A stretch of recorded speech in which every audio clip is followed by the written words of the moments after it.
Hello and welcome to DDOCast episode 373, recorded live on Sunday, March 8th. It's a post-PAX DDOcast. I am your guest host, Cordovan. What the heck am I doing here? I am here because I am in charge tonight for our latest and newest DDO debate show, and we're going to get to our introductions here in just a second.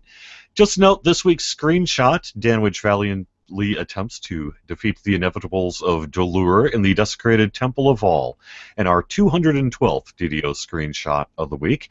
We like to talk about Dungeons & Dragons Online nearly every weekend. You can watch us through Google Plus Hangouts, YouTube, the DDO forums, or from our website at DDOcast.com.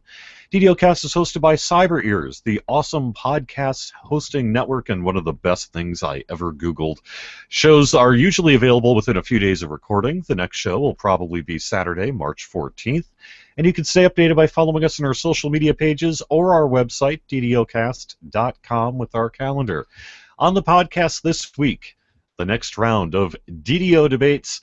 Let's meet the panel. I am your host moderator tonight, Cordovan. I am the community manager for Dungeons & Dragons Online, an employee of Turbine Incorporated, and not able to give my opinions necessarily on every one of the questions that will be asked tonight, but I am nonetheless deciding who wins, so that is a form of opinion, and we're just going to roll with it. To start off with, she calls herself a flower sniffer, but inside, I know, beats the heart of 1,000 walls of fire. Evennote. How you doing, Evennote? 1,000 walls of fire, wow. I don't know about that. More like 1,000 walls of slowness. After all, I'm mostly a paladin. Doing good, how are you?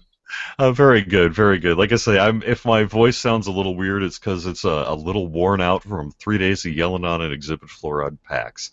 But I've got my voice, so I'm doing pretty good, and I had a really great PAX. I think we will maybe talk to that in the rest of the show after our DDO debates today, when Patrick regains the throne. So, I guess let me finish off my introductions here. You know him as the host of DDOcast. I know him as the guy who first showed me how to beat spies in the house in under 5 minutes long. It is Patrick Shamgar. How you doing? Great, thanks. Could I just say that, one, your voice sounds great for having been on Bag's floor, and two, it's a lot easier to run this thing when you're not actually introducing everything. Isn't it, though? It's like you don't have to multitask. I never realized how good Sig had it. For sure. Yeah, that's what you need. You need a producer. That's what you need. A showrunner. That's what I believe they call it in the biz. So, all right, and finally here, he is the new kid on the DDO podcasting block. He recently came out and slayed and still died at the hands of a wraith.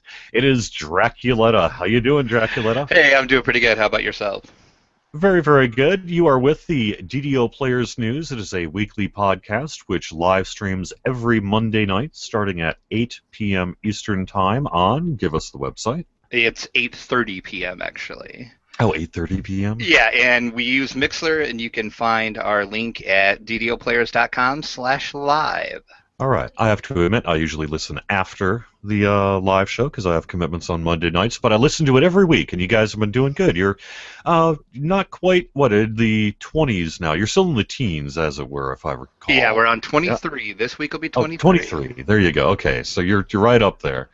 And you guys, it's you and Pine Leaf Noodles, and you play a bunch of MMOs up to and including DDO, and do give it a weekly show that really tries to focus a little bit on perhaps, I don't know, how would you describe it?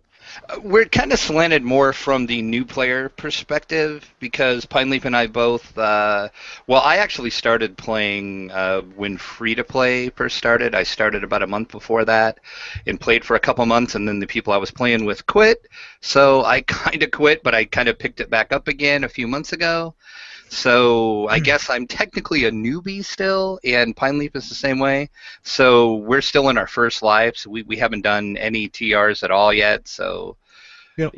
So we tend, and we're running all the lower quests, and we talk about those, and people seem to like when we talk about those because it brings back fond memories for all the people that have TR'd and everything and don't run those quests that much anymore. So. And frankly, there are a lot of people though in your position who are introduced to the game at any various any time of the day, right? We've got new people coming into the We're game. So finding that out, actually. it's good. Yep. Surprisingly, we're finding that out, and people are really loving the show. So I'm happy we decided to do it. All right, so this is the roundtable discussion, and we're focusing on new players and sort of new things about Dungeons and Dragons Online. So, our debate rules: each guest will be given the opportunity to give an opening argument. Actually, I believe it is usually an opening statement and then a closing argument in a rotating order. Arguments should be creative, passionate, amusing, and factual, but they should not be mean. And they don't necessarily have to be factual. Counterpoints are encouraged, and interruptions are allowed at the moderator's discretion. The winners of each round gets 1,000 experience that you can spend for nothing. Winners are chosen by the moderator based on the arguments given. The moderator's decision is final and subject to comment by the listener base, provided said comments are not mean. But go for it. Additional XP may be awarded by the moderator for particularly insightful or amusing points. If all guests choose to debate the same point, a troll will be chosen to argue a different point. The troll shall receive double the experience while trolling. And the winner at the end gets nothing, although I could probably swing a 500 turbine point good. So let's do that. Ooh, fancy. All right. So, new players here. What is the best class for a new player to start with? I'm a brand new player. What should I play? Evennote, you are starting first. I went with fighter on this. I think I actually thought thought about it, and I've had a couple people say barb because all you have to do is swing your axe around. But I think too many people confuse lack of experience with lack of intelligence. With fighters, you do have to put some thought into feats and stuff like that. You get extra feats. There's a little more. You've got a little better fortification. You're not going to take as much damage. You've got better defenses. So I just think a fighter is a good combination of being fairly easy to play, that anybody can pretty much start right out of the box with it, but also to get a fighter that you actually like playing, you are going to have to challenge yourself a little bit, which is a good thing in my opinion, because if it's not challenging, you're not going to want to stick with it. All right, very, very good. That was nicely done. Draculetta, time for your opening statement. And I say a fighter as well, because you get a little more hit points than most of your other classes, and you can take more damage, and you get to hit things with a sword, so who doesn't want to do that? It's pretty easily stated. Finally, Patrick, are you going to be the fly in the ointment? I am going to pick something else. Just for a quick clerical point, Jerry, at their discretion, your discretion, they can team up, and you can reward both of them the 1,000 XP against me, if that's what you guys want to do. All right. However, fighter's a good choice, and it's got a lot of fun things about it. But I'm going with paladin. There's a couple things that I think paladin has over fighter. The first thing is fighters look really simple on the surface. They don't have a lot of bells and whistles on them. It's just a bunch of feats. The thing is, when you're looking at how many feats they get, new players, I think, can get bogged down in what feat do they want to choose. So you can get a little bit of a problem with indecision.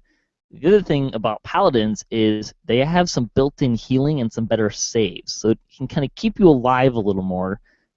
There's a few things you kind of learn about playing the game with that in mind, but having the built-in healing, lay on hands, they're very similar to fighters. It's just kind of a little bit of splashing of clerical self-healing, keep yourself alive kind of aspect that I think is a little stronger for a new player.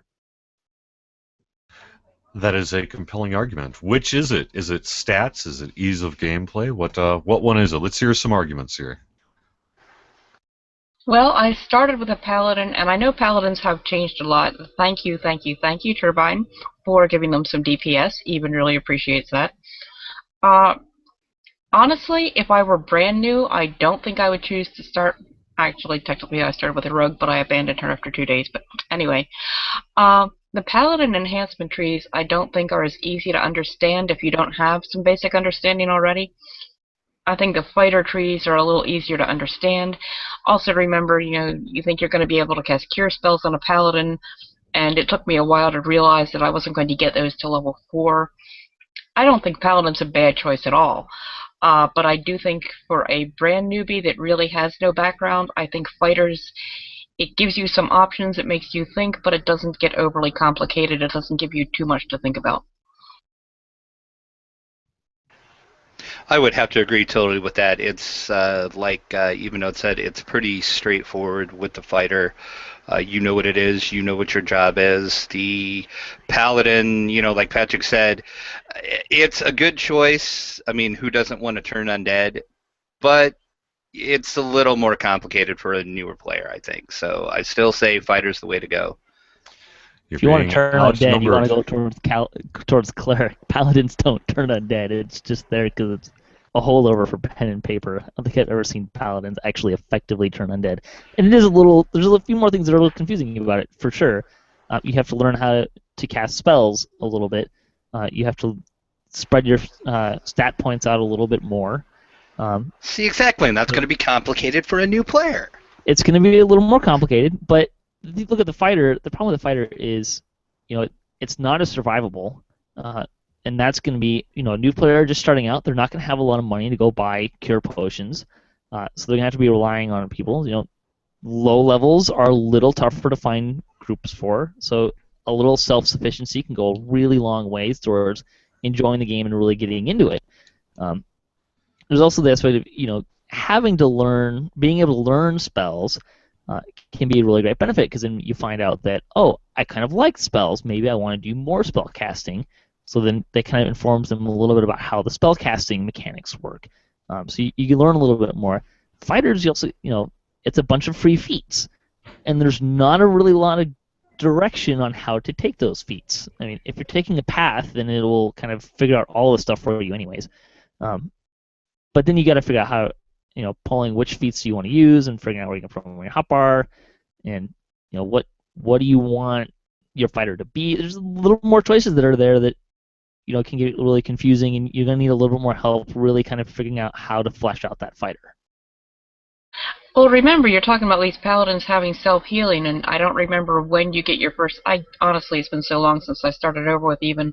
I can't remember when you get that first lay on hands, but you don't get that cure spell until level 4. So if you're talking about right out of the box level 1, you're not going to have that self-healing. So that in that respect, they're not that different from a fighter. And to me, the enhancement trees on a paladin are much more confusing. True for level 1. Well, the paladin actually share, like, 2 of its trees are the same exact thing as the fighter tree, or almost the same as the fighter tree with a few tweaks.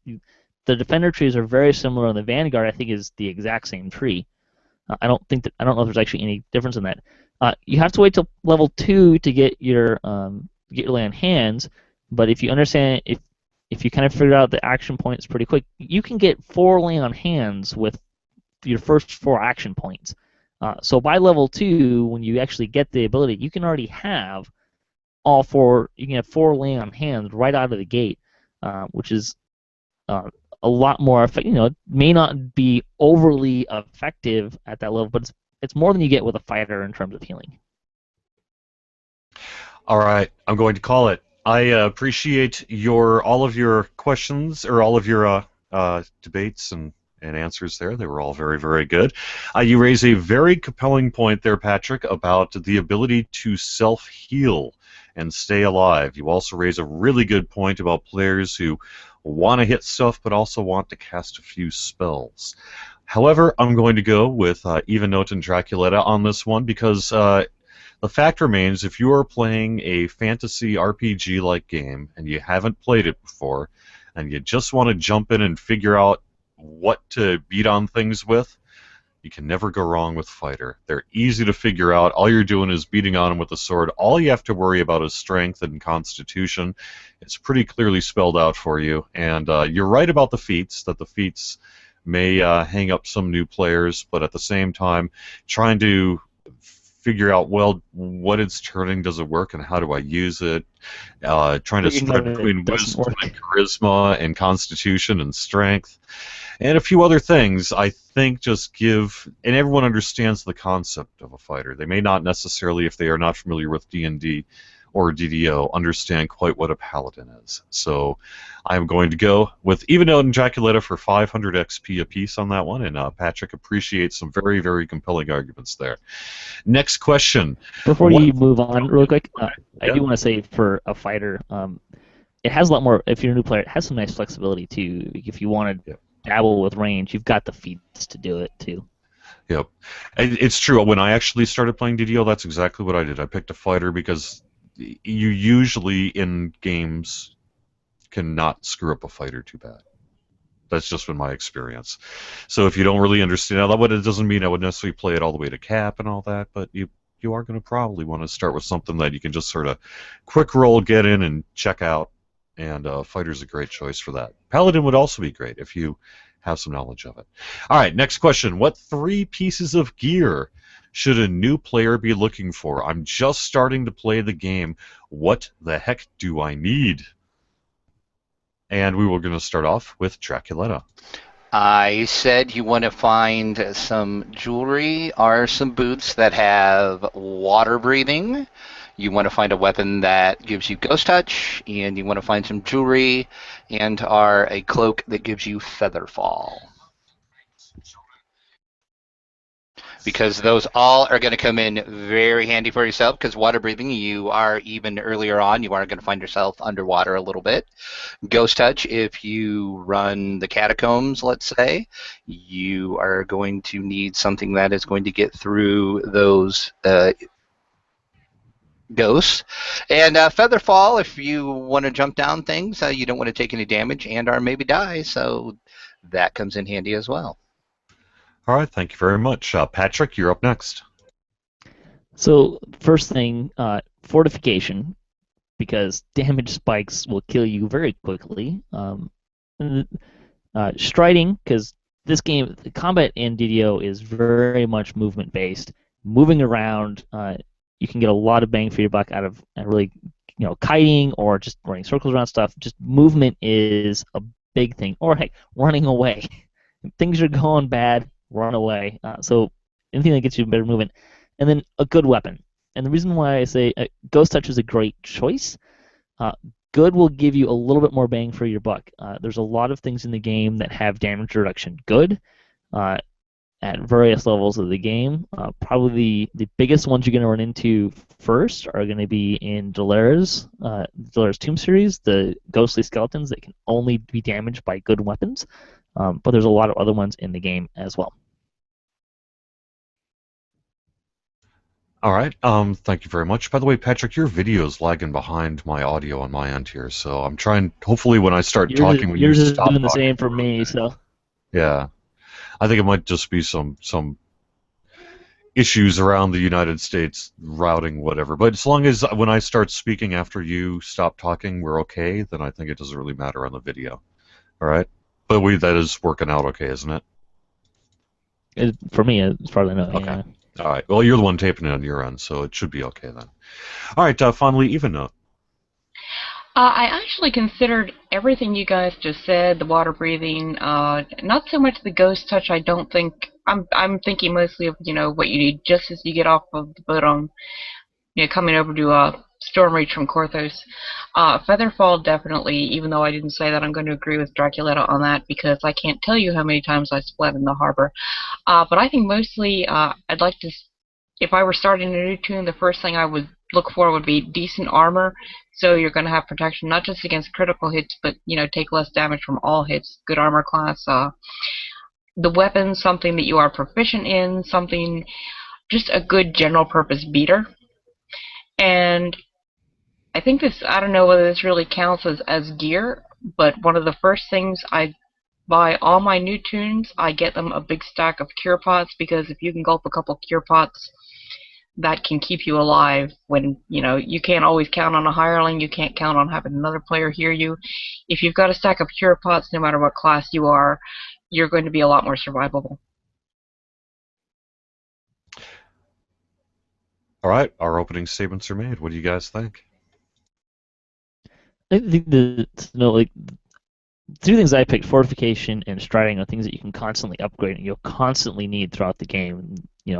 As you're going at every level of the game and every new level of gear, it's something you can look to improve, and both of them increase your survivability and ability to really play the game effectively, particularly if you're going to be in melee, but not just that, as well as casters. Just, particularly when you hit Giant Hold and Sands, stuff starts hitting a little harder, you get those crit hits, and suddenly you get one-shotted or two-shot, those ogres and Madstone that hit you 2 or 3 times in one swing. They get a crit on both of those, and you're toast. And it's really important to start mitigating that damage spikes as early as you possibly can. Well, I can agree with that, but, Madstone's a far cry from getting off the boat, and hopefully you're going to learn in the meantime. And one of the reasons, too, that I didn't put, say, water breathing or striding or featherfall is that when you get out of Korthos, you're probably going to have the, what the heck is that cloak? Is it called a feather cloak? That gray icon cloak that gives you featherfall. You're going to have that ring of water breathing, and you're probably going to have Anger Step, which, it's all clickies, but it's all really helpful and kind of is an introduction to you to get the more permanent versions. There are ogres in Waterworks, as well as the Kobold's New Ringleader has a ogre at the end as well. So ogres show up pretty quick, and even so, critical hits, particularly if you don't have a lot of hit points, and new players can oftentimes struggle with figuring out how to get those hit points up really nice and levels. Those damage spikes can really get you. Just ask Steiner David. I think he's died in permadeath a few times from those in the last week or so. Draculetta, I'm not hearing you fight for your arguments. Are you admitting defeat? I think I am. I actually think I am. I think Patrick kind of talked me out of my answers, actually. Now I'm kind of second-guessing my answers. So he did a good job. So good job, Patrick. All right, this was a tough one. I am going to award basically a third split, because you all raise extremely good points about your stuff. I can talk a little bit more about it. That said, if I've got 1,000 points to give out and I'm dividing it by 3, someone's got to get 1 more XP, and that 1 more XP is going to Evennote. Because when you're brand new, when you just boot up the game and you're trying to figure out what to do in those first couple of days, what do you need? You do need something to swing. You do need some armor, and you need to be able to keep yourself alive regardless of who you are. Cure potions make sense. They're in every video game that's ever been created, and so you want to get a stack of those, and they will carry you through, frankly, Korthos, and probably most of the harbor, whether you can self-heal or not. So even though it gets a slight nod of 1 XP for a very good answer, I would say, however, Patrick, that you are correct as well in terms of a little bit of the survivability. What do I need to do to actually succeed at the game? And learning some of these early concepts of things like having a good weapon to bypass those early skeletons, fortification to not die at the hands of ogres and trolls, and striding to get around better is all extremely important things. And Draculetta, frankly, I'm giving you more credit than you are giving yourself here, because while water breathing is not really important, as a matter of fact, there are almost no places in the game that you truly need water breathing. Throughout the entire game, there's almost always a way you can get around it if you want to. Plus, we give you that clicky. So water breathing you already pretty much have as a new player. I forgot about the click. Yeah, Ghost Touch you're correct on. Ghost Touch is especially if you're doing things like the Catacombs and some of those early quests, having Ghost Touch will be very useful. But even before that, you need to have something to swing, and so that's why Evennote gets the slight nod on that one. So, and Featherfall's always good to have, but I don't know if it beats having something like Cure Potions. So, all right, our next question is, what is the first adventure pack a new player should buy? Okay, I'm a brand new player. I'm looking at the DDO store. There's a bunch of stuff. Do I need any of it? And if so, what? And actually, we're going to start here with Patrick. So there's a lot of really good options. We're looking at low-level players, and you first try the game. There's a lot more free-to-play quests available at the lower levels than at the higher levels. So what I was looking for was a quest or a pack that you can buy that's going to kind of bridge some of the gap where it really kind of starts to get harder to find those free-to-play quests. It gives you a lot of chance to get some experience, and isn't a really complicated one. That's why I went with Tangle Route. It gives you a wilderness area that's a pretty simple wilderness area. It gives you a quest that kind of shows you how to find stuff in a wilderness area to a certain extent. And it gives you quests from level 3 all the way up to level 7. So you can play it all in a chain. You can come back and forth as you kind of get a little bit level more in terms of levels, but it can kind of help you bridge that gap into going from free-to-play into the world of having to buy packs and to kind of expand the content you need to get through the game and level up. Plus, it's got some great loot for the end chain. It's got a death ward clicky. Who doesn't need one of those? It's a really fantastic thing. A lot of great experience. And it's also pretty easy to learn how to run those quests because, you can get a little tedious with it, but you're running the same quest and you're kind of building on it every time you go there. You're going a little deeper in, so you kind of help. You don't have to get. It's harder to get lost in there. It's pretty straightforward, and you kind of build it on top of each other.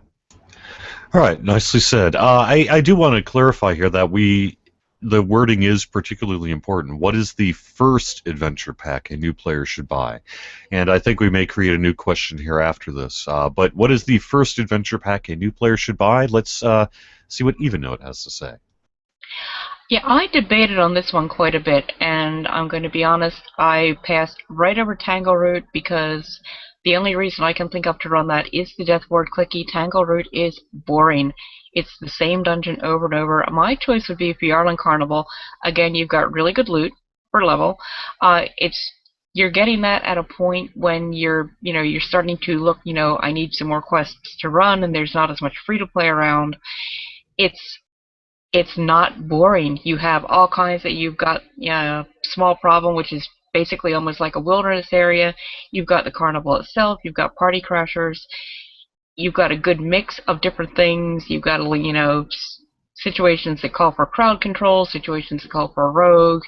You're going to need healing. You're going to need melee. There's a little something for everybody, and it's not boring. I just had to throw that in there. So that, I think, would be my choice if I were going to. That will probably be the first pack I ever buy my free-to-play alt. All right, nicely said. And Draculetta? And I said the Catacomb Adventure Pack. It has 8 quests total. It'll take you from level 3 to 4. You got some really good loot out of it for the level, and a lot of the loot does have some of the stuff that we talked about previously, like Ghost Touch and some other stuff like that. It's not too difficult, but the best thing I think about the Catacombs is the story that is in it. It really gives you a good view of how well DDO does stories. And if you play the complete quest arc, you can see the whole story play out, and it kind of has a good ending on it. So I say the Catacombs. It's also got a variable ending. Small one. Whether or not you kill Marguerite in the second to last one. Oh, that's right. I forgot that ending does change, doesn't it? So if you're talking story, I mean, convincing Bronze Pits to become an actor, and then you can actually go to Hell's P, and they actually put on the little play there. That's a pretty good story. Not to mention getting Cyan into the party. That is a good story, but the reason why I would argue against that one is just that quest where you're trying to convince him to become an actor. The last part where you have to make that big, huge jump to get up to that last part, I think would frustrate a lot of new players. And you're talking about how Tangle Route's is kind of boring. At least even when I have run that thing a lot. And yeah, you're running it repetitively, but for as a new player, right? They haven't ever run this before, so it might be a little on the boring side, but it's still going to be fresh for them. It's going to be new. It's going to be easier to kind of figure out what's going on. Both of the ones that you're looking at, Catacombs is notorious for where do you go to update the quest, getting disconnected. If you're running in a group, you end up missing the fact that you have to talk to Dryden twice. It's better than it used to be, but I mean, that was a quest that was just absolutely notorious for people getting on the wrong chapter and getting to the end and not getting their end reward. The Fairland Carnival, they're not very linear quests. At least the Party Crashers, you get to the end, it's got all those optionals that if you don't do, you end up with a really difficult fight for the quest. The whole Brawn Pits, you gotta escort somebody, which is probably players' least favorite activity in the game to do. Thank you, Coil. And then on top of that, it's not it's not a linear quest. You got to run to him and somewhere else, and you kind of keep going back and forth in kind of different directions. The jumps are really tricky. You also have to deal with traps in both of these chains. There are some traps in Tangleroot, but none of them are ones that you have to really navigate through if you don't have a rogue. You're saying non-linear and so like it's a bad thing, and I am. Jerry's wrong with me. I think I am the queen of getting lost. I have a guildie who says that I get lost in Market Barracks. He's not far wrong, and I admit the first time I ran, small problem. I never finished it the first time. I got lost. I couldn't find my way around, but that's just it. I kept going back to it. I kept learning from it, and that's really what kind of sold me on it. And there's no matter what class I'm playing, they've got stuff to do. I think it's a good thing to experience some traps and see, sometimes, especially at lower levels, you really do need a rogue. And there are ways, you learn how to mitigate damage from traps if you don't have a rogue. I don't think any of the things you bring up about Carnival are things that you can't, with a little ingenuity, figure out how to get through. And that, I think, is what I like about it. I think that learning to get through that pack really taught me so much about the game that's why low-level packs, that would probably be my first choice. It can be a great learning experience. There's certainly nothing wrong with non-linear quests. But the thing you have to remember is, new player. You don't want them to end up in a situation where they're doing something and at the end of it they find it frustrating and they stop playing. It's not going to be everyone, but it's something you got to kind of keep in mind. Dying a lot is something they may not want to be able to do. The other thing with Tangleroot is, it's got a wilderness area, so you can get a lot more. You get used to what a wilderness area looks like. There's some that are before that, but it's a pretty big one. You can get a lot of experience. You can get cure potions out of the collectibles, cure disease and curse removal potions out of the collectibles, which can be a really benefit for a newer player. Again, you also have Catacombs is almost entirely level 3 quests. Fairland Carnival is all level 5 quests. Tangleroot goes from 3 to 7, so you can play it all the way through, and then you can come back and do it again, or you can kind of stretch it out. But the wilderness area on top of that, it just fills in those level ranges and complements the free-to-play content and helps you get farther level-wise before you have to get new content. You all raised some very good points. I really do appreciate it. This is a tough one. I am going to have to split the XP down the middle to Patrick. You're too nice. And to Draculetta. I'm sorry, Evennote. I agree. I love the Fairland Carnival, and I'll explain why you don't get points in this one. Patrick, here's why I'm split. I think it depends as to what kind of gamer you are. If you are a fairly experienced video game player and you are like, I want the thing that's going to get me the stuff the fastest, then Patrick, you are correct. Tangleroot has great XP, it has good loot, it's a wide level range, you can farm it easily, you can repeat it over and over, and you can zerg the heck out of it once you figure it out and get a lot of benefit over a long period of time. That said, I think it is widely known that Tangleroot is a quest where you largely go back and forth to the same guy a lot, and it does sometimes get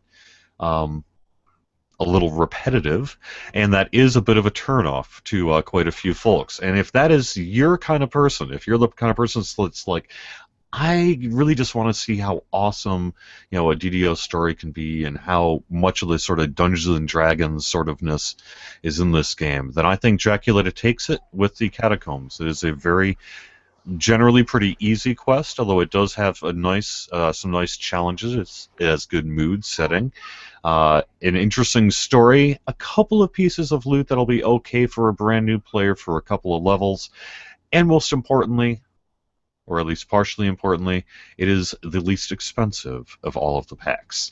It is a mere 250 turbine points in the DDO store, and on top of that, we have often had sales in the DDO market for that starter pack, which you can get for as few as a few dollars. That'll get you 250 turbine points, along with XP elixirs, a hireling, and the catacombs.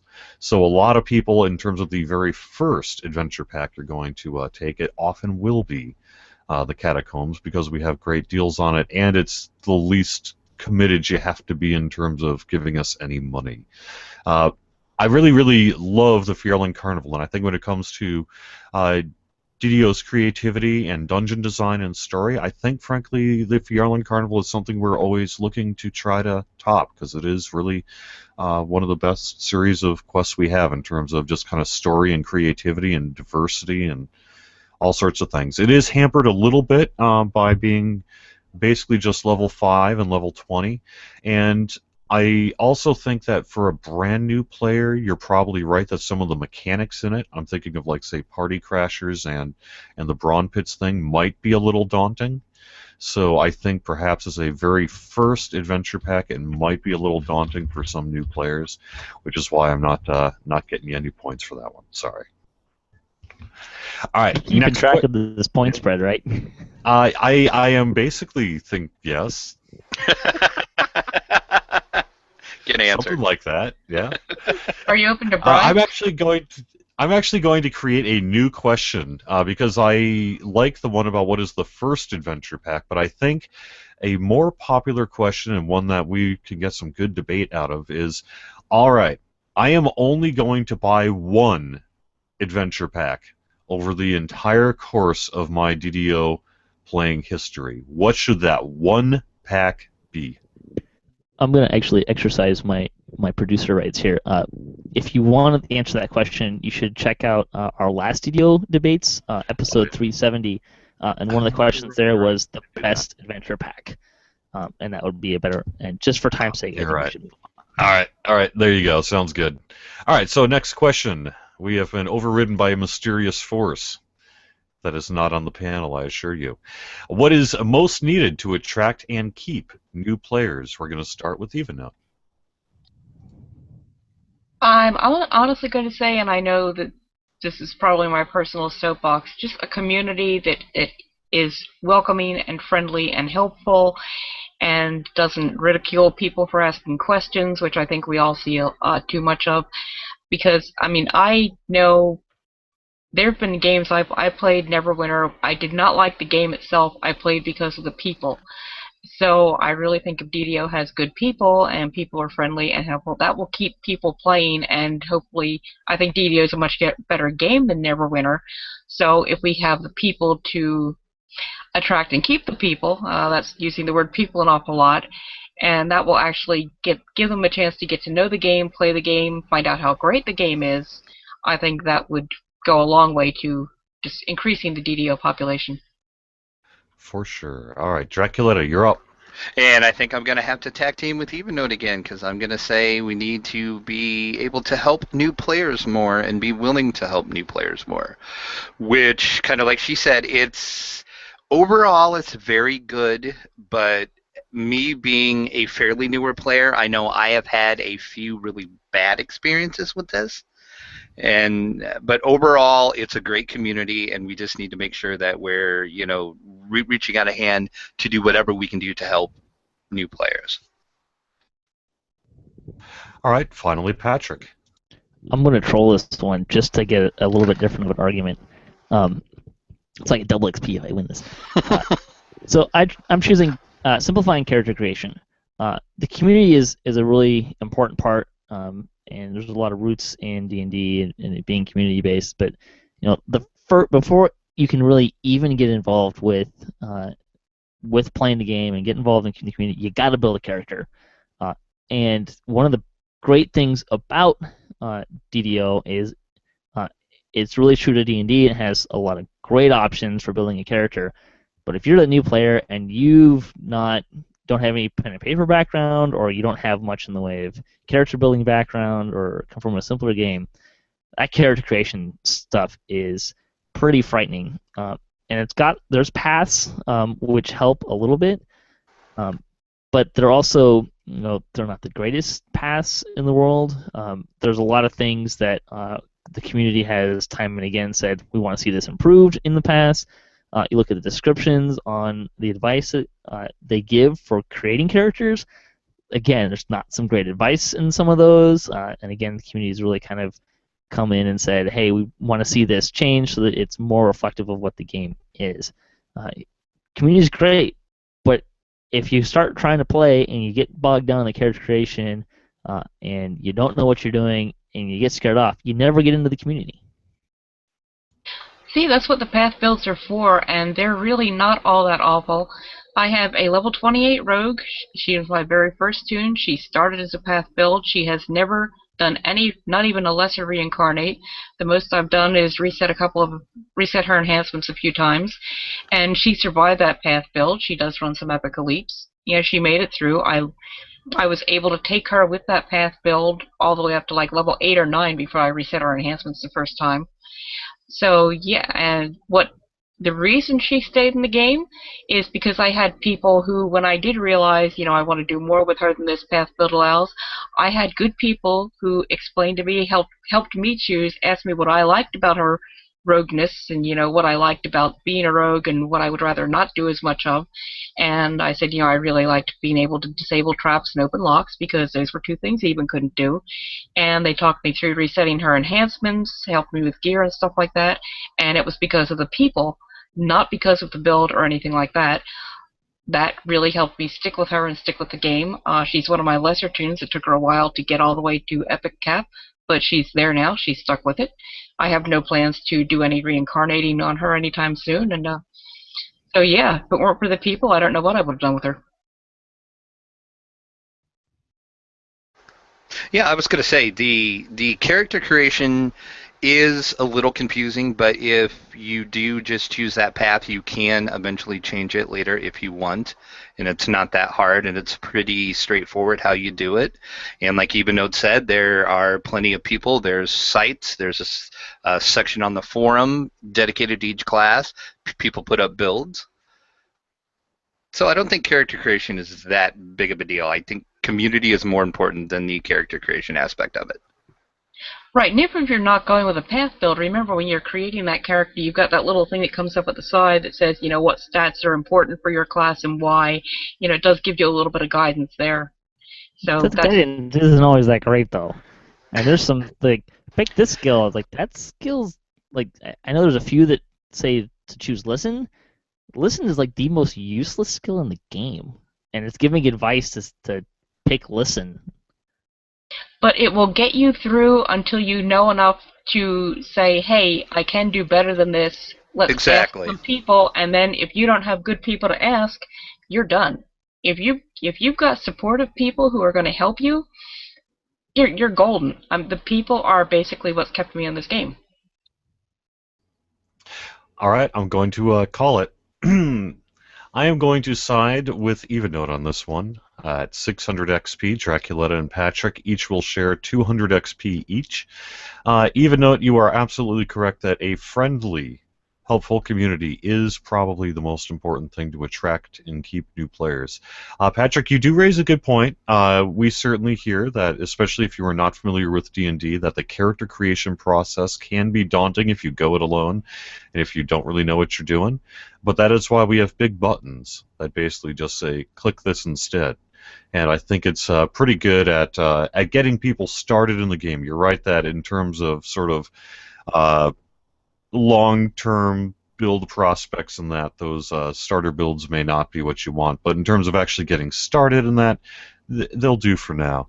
And they do generally work. Plus, you can also just go through the character creation and say, I want to be a drow because drow are cool, and I want to be a fighter because fighter are cool, and I want to be whatever because it sounds cool from the little description. You don't even need to worry about all the stats yet when you're first starting to play the game. As a matter of fact, you probably shouldn't even worry about it. Just go in and have some fun and see what happens, And in that respect, having the community there is the most important because nothing will stop a player in their tracks faster than starting a new game, getting into the world, and being teased, harassed, made to feel poor, made to feel stupid, whatever. So a friendly community and an early experience, even more so than helping them out, and just being friendly, I think, is ultimately the most important thing to attract and keep new players.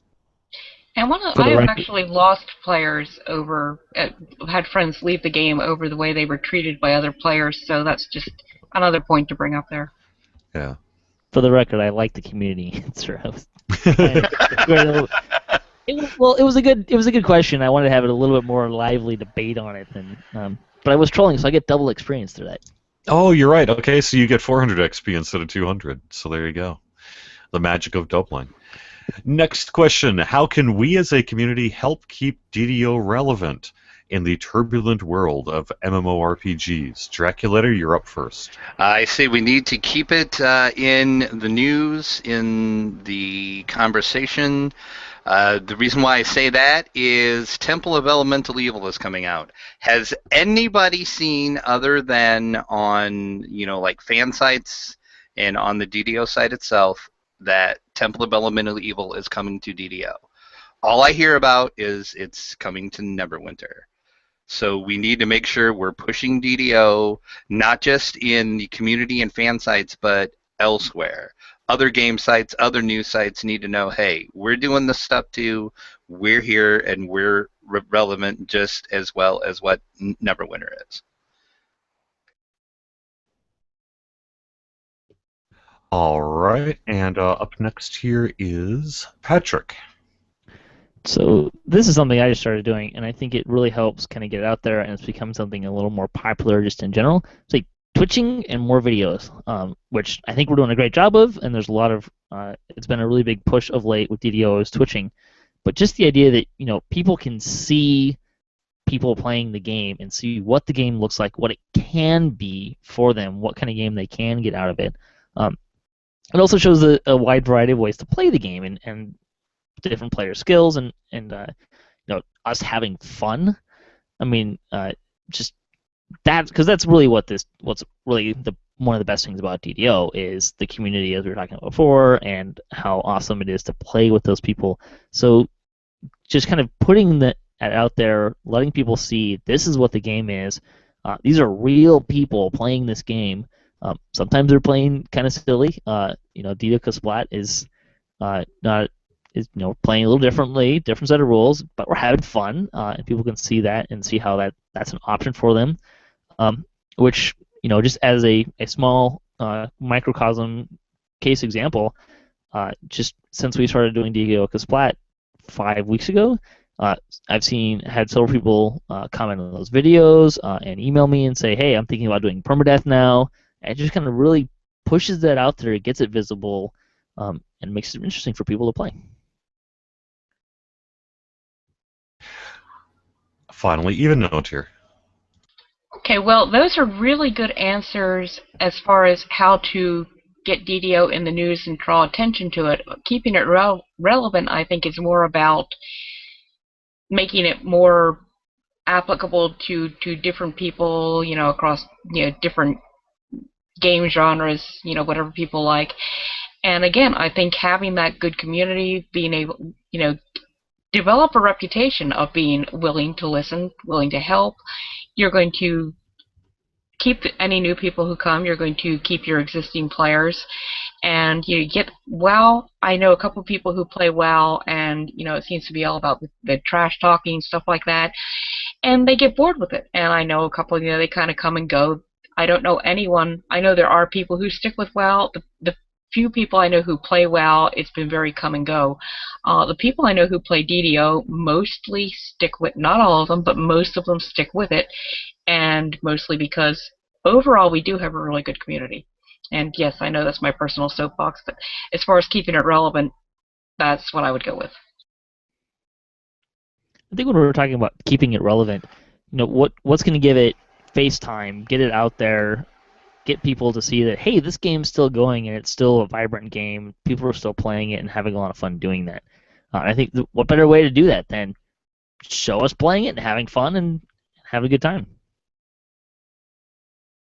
Right, but you've got to get the interest first for people to watch the videos, which is something I love doing. I have a friend who says, he's a very hardcore gamer. He's like, why would I want to watch people playing a game when I can play it myself? But we have different viewpoints on that. I personally enjoy watching DDO videos. I can see the point that, like, just I don't quite understand why people would just keep watching several hours of gameplay, but I think, you're looking for a game. You cruise through Twitch or on YouTube, looking for videos of gameplay as just what's this game like. You Google or Bing or whatever, search DDO, looking for games or D&D online games, and you see people playing the game. You all raise very good points. I am going to side. See, I am a little hung up because of the definition of the word relevant. I agree in general with Evennote that when we're talking about relevancy, we're talking about not so much what is the thing that we can do as a community most to attract people who do not play DDO, but rather keep Dungeons & Dragons online in the general gaming conversation in the turbulent world of MMORPGs. And so I'm going to side with Evennote that being willing to sort of be there for the community, being known as a place where we are inviting and people can get the answers to their questions is probably ultimately more important than some of the other things. Although, Patrick, I'm giving you 300 XP out of that total as well, because I think, frankly, right now you are correct. Twitch and YouTube is probably the single easiest way to sort of introduce a game to someone who's searching, because I think you're right. I think that probably currently right now in 2015 is the most popular way to figure out if you want to play something. Hey, this new game came out. Do I want to play it? Probably go hit YouTube. You probably hit Twitch. So I'm going to give you 300 XP for that one. And ultimately, Draculetta, I agree with you about keeping DDO in the news and conversation, but ultimately that's more our job than your job, as far as I would say. As long as you're just talking and with your friends and enjoying the game and that sort of thing, I think that probably is enough in terms of the community, and it's not your job ultimately to get press for our game, although we certainly do love it when the community chooses to evangelize DDO. But I think in terms of relevancy, especially given the definition where I'm siding with Evennote a bit more, I think it just doesn't quite add up. That said, our current total is Patrick at 1,533 XP, Evennote at 2,034 XP, and Draculetta at 1,633. So Patrick, you're last. And then Draculetta, and then Evennote. All right, so next question. What is the best dungeon to introduce a new player to? And by that, I think what we're talking about is what if someone says, hey, I want to play DDO with you, what should you take them to? And let's just say what level is of no concern. Quick point. The idea is that you're introducing someone who's never been to a dungeon. Okay. That was kind of the question. So level is a concern. Not necessarily, but for their first playthrough, what's the dungeon you want to, like, their first playthrough you want to introduce them to? Okay.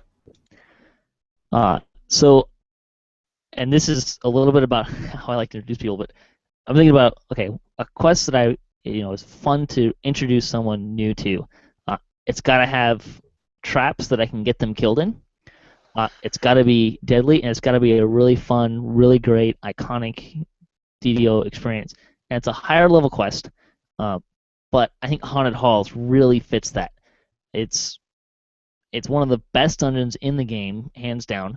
It has nothing but rave reviews. It's expansive. It really feels like a dungeon crawl, so you really get that aspect into it.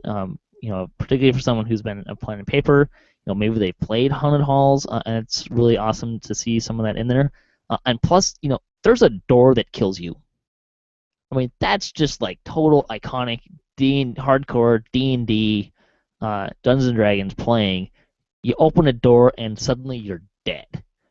And just that experience is just so much fun to watch players kind of go through and learn and have some fun, and it's really just expansive, awesome dungeon.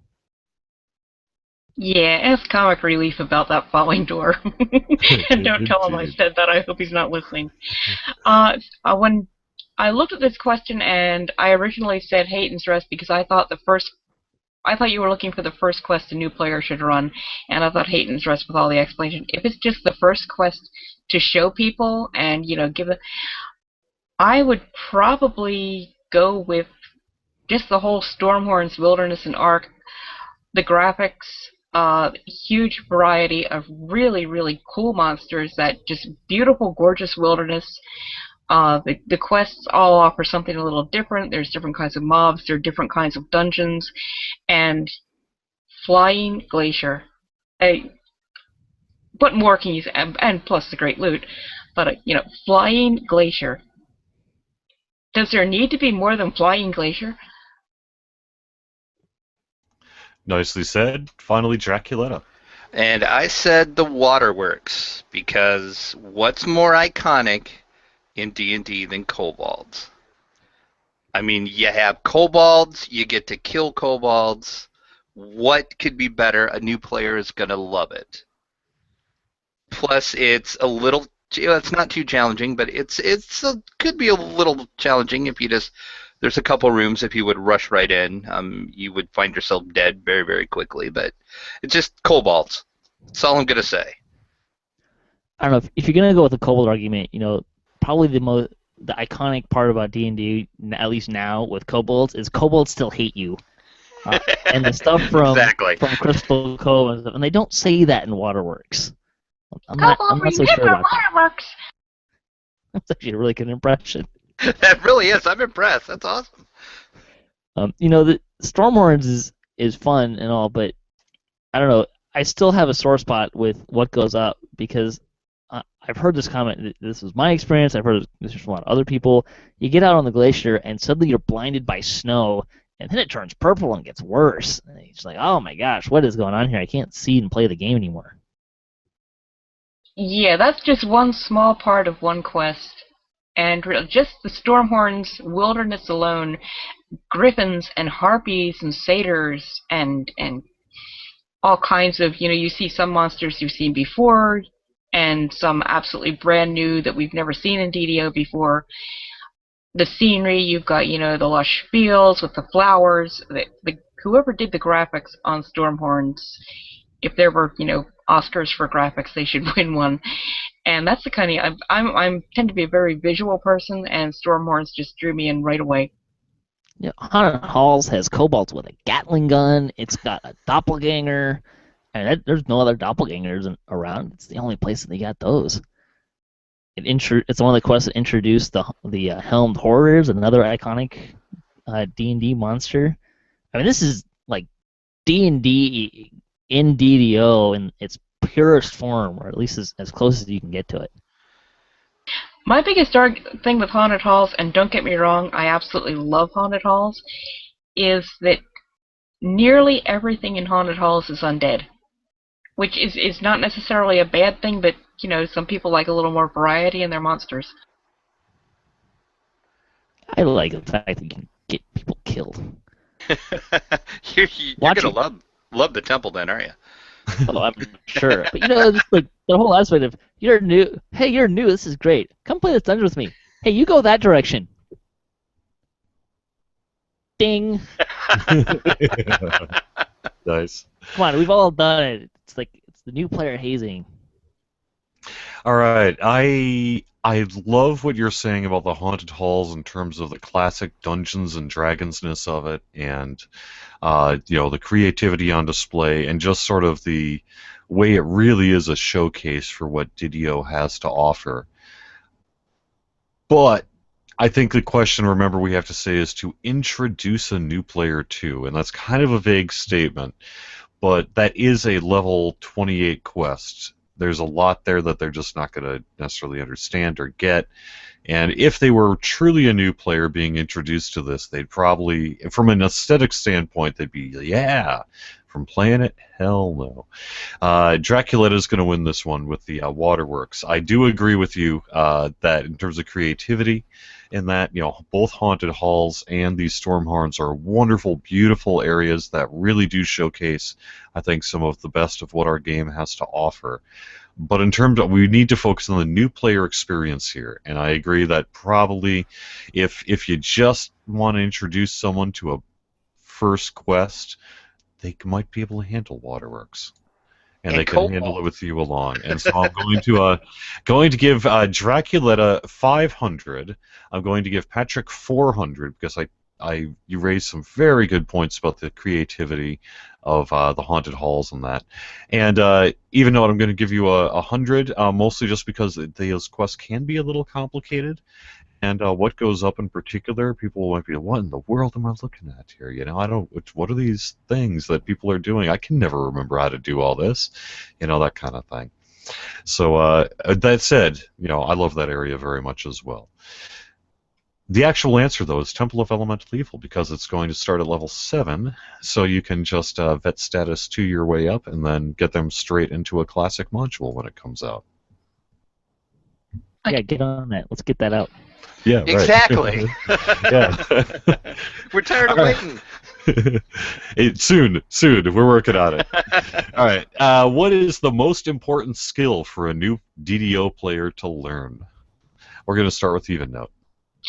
I said self-awareness for this, and what I mean by that is learn what you like and what you're good at and what the toon you built is capable of, and that will help keep you out of trouble and doing well, I think, better than anything else. Draculetta? And I'm going to say you need to learn how to jump or avoid and mitigate traps if you do not have a rogue or an artificer in your party or you're not one yourself. Because you are going to run into, even early on, you're going to run into a lot of traps, and you're going to need to know how to handle those if you can't disarm them. And then finally, Patrick. I'm going with something that's a little multifaceted. It's going to serve you throughout the game at all the levels.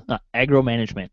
Early levels, learning how much aggro you can handle, how many mobs you can not get killed fighting. Really important. And then as you get up through the game, you start maybe getting to the raiding scene or bigger bosses. Making sure that you don't pull aggro from the tank, managing how much damage you're doing, and also just recognizing, hey, that big scary thing, it's chasing you. But if you don't know how to get around a trap, you're going to be dead before you even get to that big scary thing, though. Yeah, but there's plenty of places that you don't have to go through traps. And if you don't know what you're good at and you don't know the limitations of your character, none of it's going to matter because you're going to be dead right off the bat. The other thing with, aggro management, particularly when you start getting into more of a raiding scene, or if you're one of those guys with a bow and is running throughout the dungeon with everything chasing after you, we talked about the community, how it's being really important. But a little bit of that onus is on you, and doing some of those things can really aggravate some of the other players. Nobody likes chasing that big train that those kiters are pulling away from everyone else that they're trying to kill. Well, that I think still leads into your self-awareness, what you're good at, what you're capable of. I think we've all run with somebody who ranges and thinks that, hey, if I can see it and I can shoot it, I should shoot it. I'll draw its aggro.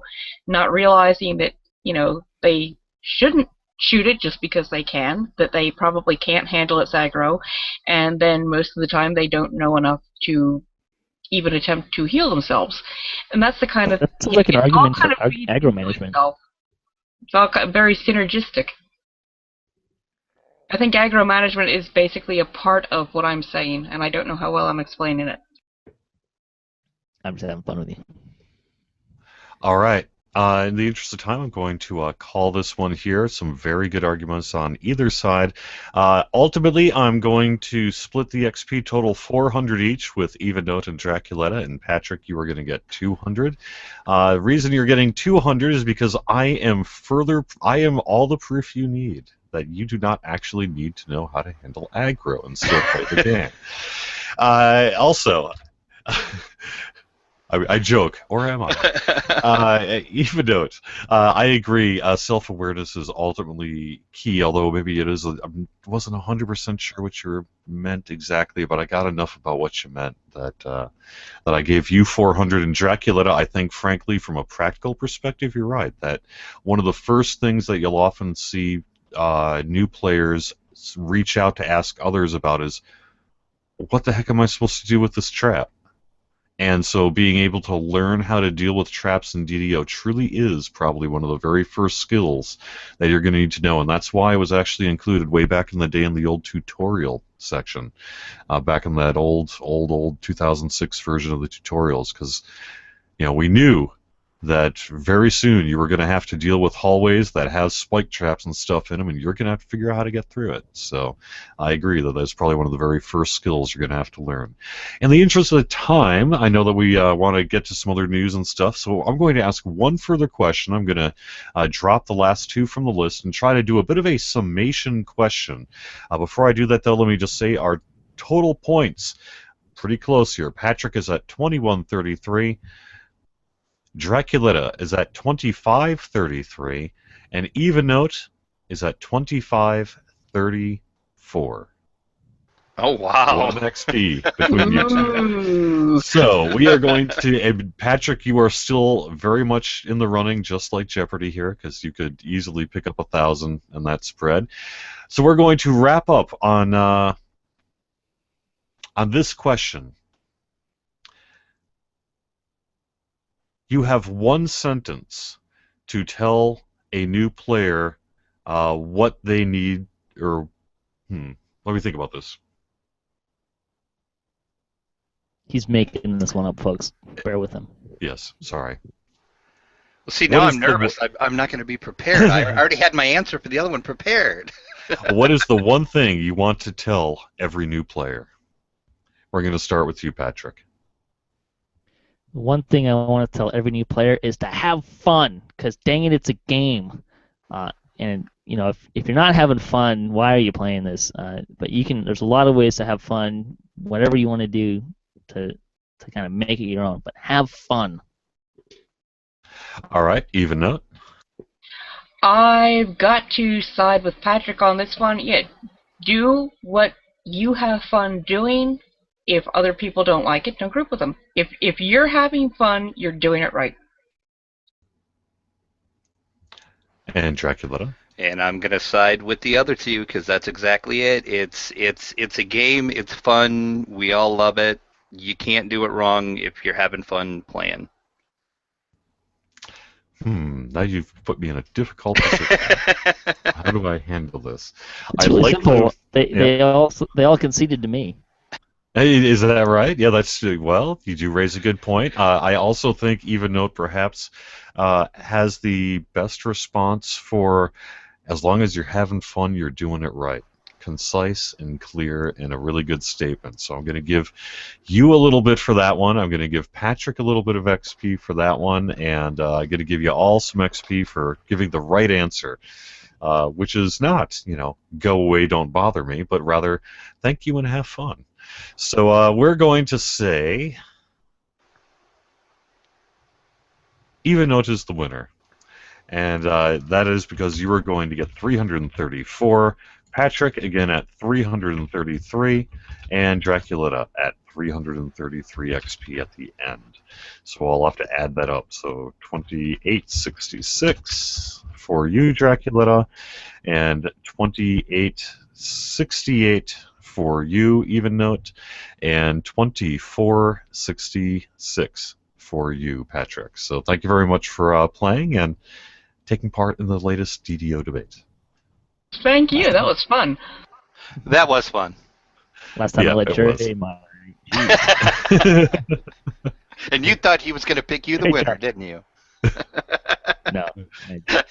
And now you have to forcibly wrest the show from my grasp. The hunter And now now I don't becomes the have to hunted. bribe Jerry. Thanks very much, Jerry, for being the moderator for that and letting me participate. It was a lot of fun. It's a little easier. It's tough picking. It's tough being the judge. It You kind of is. cheated. You went really splitsy on that. A lot more than I generally do. But thanks very much, Jerry, for doing that so I could participate and being a participant in that. And thanks to Draculetta and Evennote. These guys had some really great arguments. And there were some tough choices to make in there. So we're gonna try and cruise through the game news. That was pretty long. We're trying to get through a lot of the game news for the week. And the first thing I'm gonna do is hand it back to Jerry to say how you can join the live stream team because he was looking for people on that. Just get in touch with me. You can PM me over or DM me on Twitter. You can PM me through the DDO forums. We do have some openings right now. I am sorting through. I know we've heard back from 4 people since then, but we still do have room for your show as well, particularly if you're not, say, Eastern Time, prime time. And even if you are, we still, I think, have a day or 2 open for you. So just get in touch with me if you like to live stream, if you are generally comfortable on your own and using like XSplit and things like that, and you know how to generally Twitch stream. Get in touch with me if you would like to stream some DDO, and we'll have some fun doing it. Some other stuff, I'm going to cruise through some of these pretty quick. There was a question regarding old event items. Basically, it kind of summed up with it's probably a good idea to hang on to them if you can't do anything with them, if you have the space, just from the standpoint that it might come back. The Festival of Traveler will return in the future. It's not very likely that the 8th anniversary card event will make a return, and there are some. It's not. None of this is official. None of it is final. It's all kind of speculation, just kind of general good knowledge. But the old Maybar moats might not come back. But if you got this inventory space, hang on to it. No harm done on that. I'm kind of paraphrasing you, Dre. I don't know if you want to add anything to that real quick. We have not decided whether there will ever be another use for the Maybar Motes of Night, but it is leaning in the direction that there might well not be. And one of the big reasons is just how many of the Maybar Motes of Night are in the economy, and which would essentially invalidate any event that we would debut that would use the Maybar Motes of Night outside of the original Maybar Festival.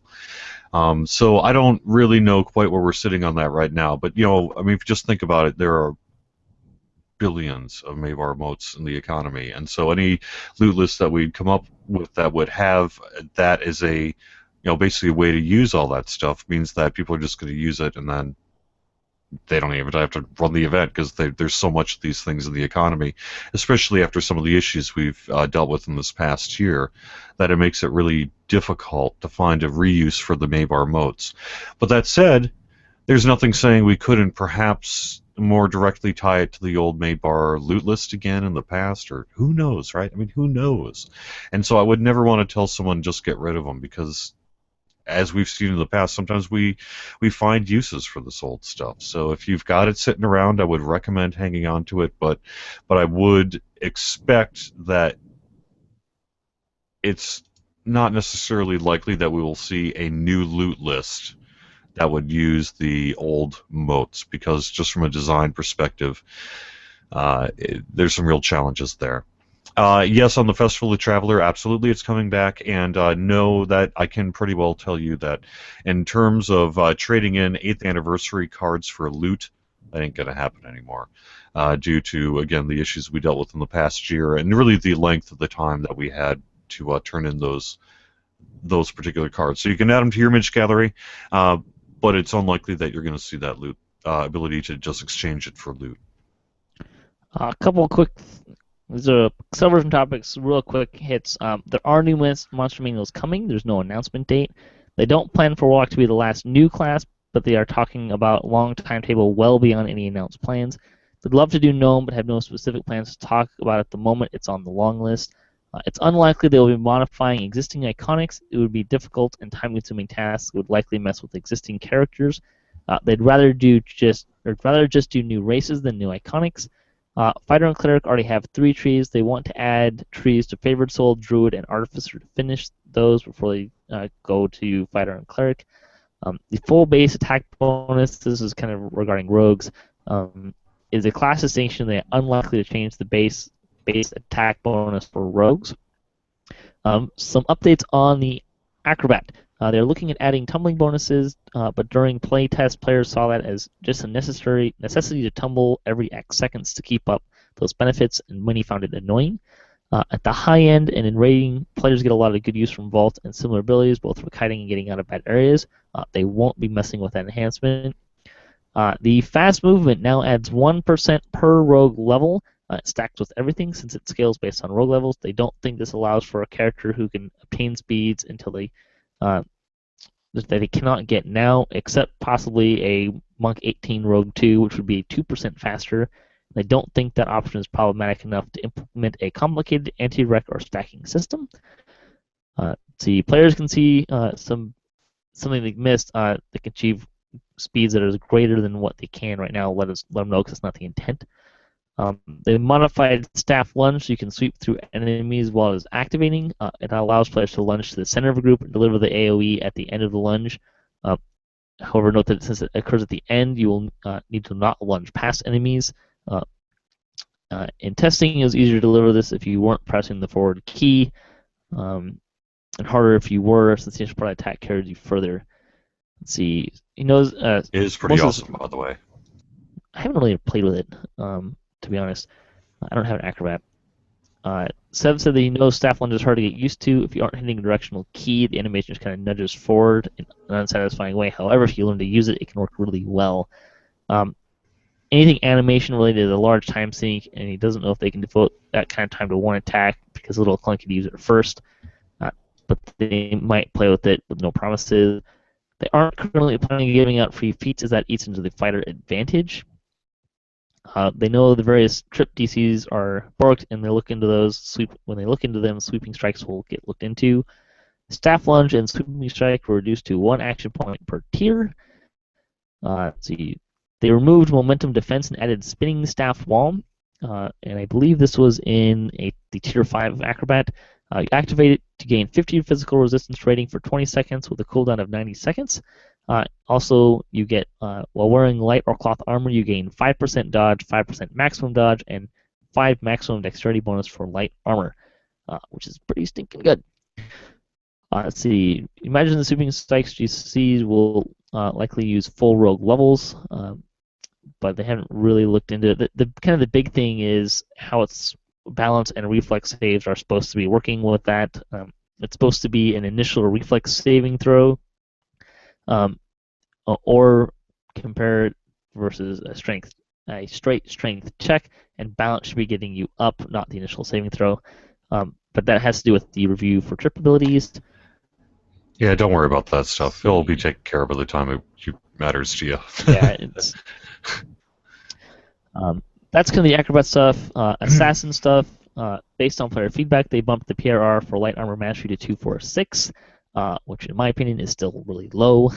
I think it's still true. They changed the formula, but it's still in my head that 1 PRR is more or less like 0.065% damage mitigation. So 6 is really low. Let's see, they want, but again, I can't even remember what else was in there, but rogues essentially shouldn't necessarily have a lot of high PRR anyways, but 246 seems a little low to me. Let's see, they want a little more burst out of stealth, so they bumped the melee power granted by Measure of the Foe to 4 per stack. Assassin is already a fairly good ability, so they don't want to buff the DC. However, they will look into having items that add the DC in greater amounts than currently possible in the next few updates. I think there's 2 in the game, 2 or 3. Wait, 3. I can think of 3 off the top of my head. Some other stuff, if they have time, they will tweak the bluff skill to a longer duration. Sever agrees that the current skill is really bad. However, at this point, it's a matter of time. They spend some time looking at 2-up and fighting animations as well, but that's kind of another topic. They added 10 melee power to the final core, and Venom Blades was reduced to 1 action point per tier.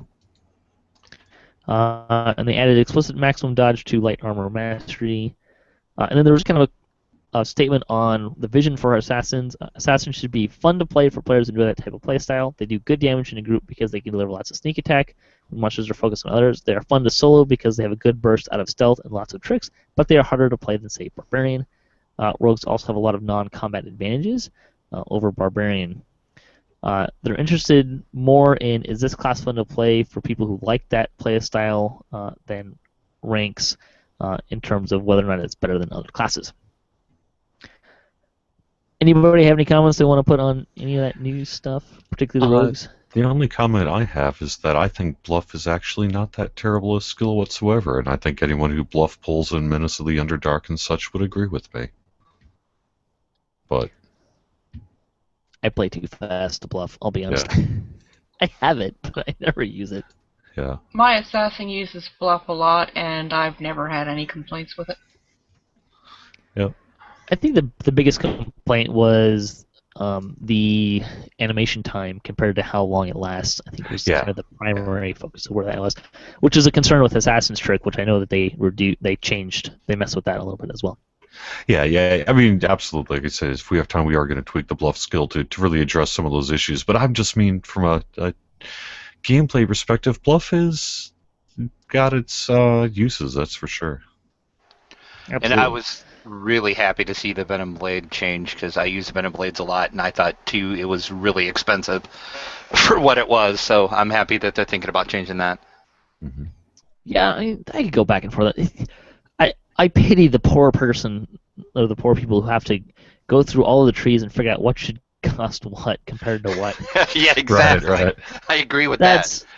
That's a huge part of balancing those trees, and that is not an easy task. And even if you think about, like, okay, I'm adding 1d8 damage for rogues, and now I'm adding 1d8 damage for fighters.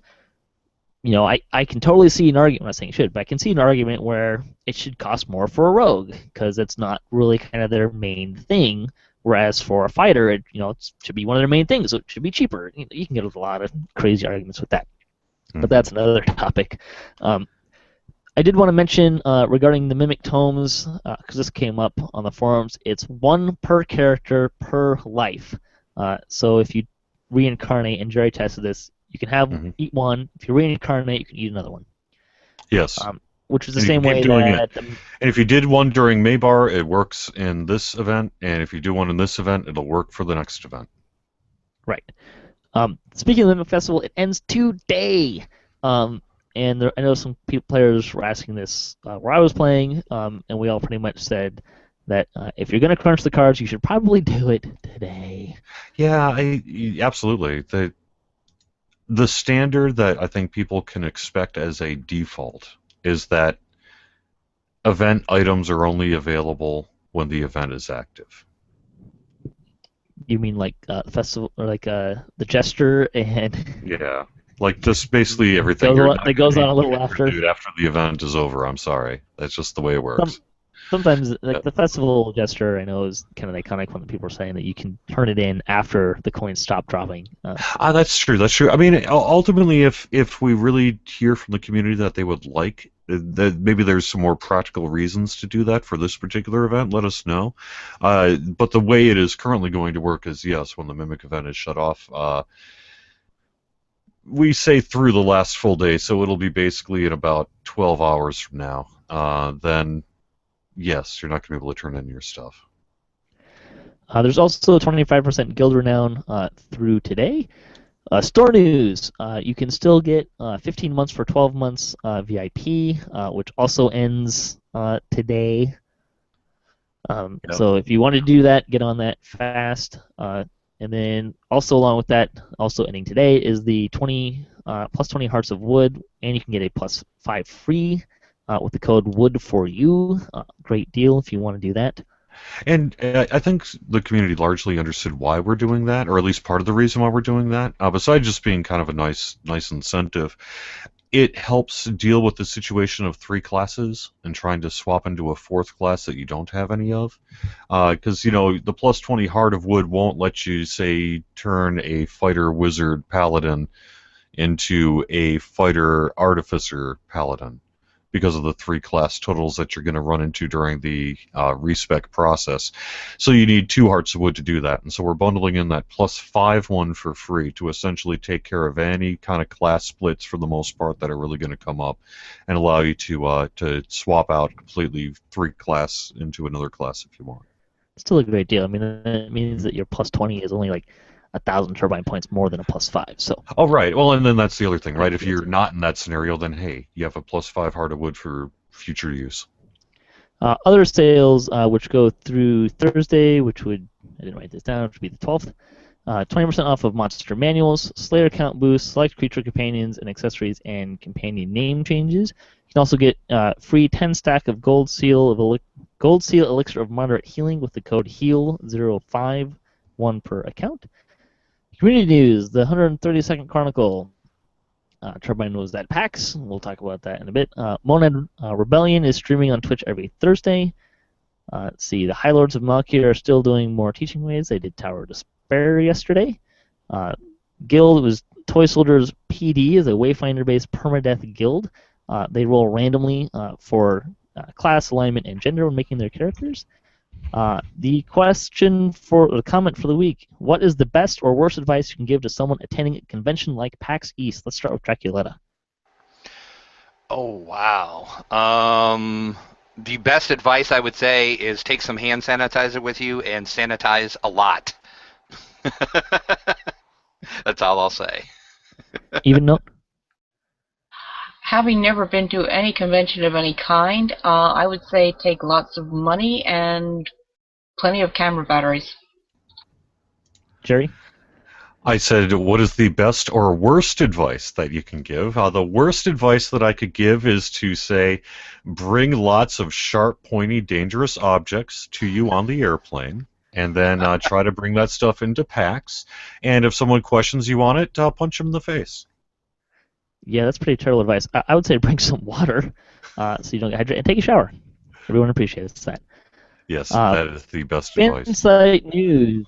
Episode 372 for DDOCast was looking at hotbars and UI. Thanks for the shout-out.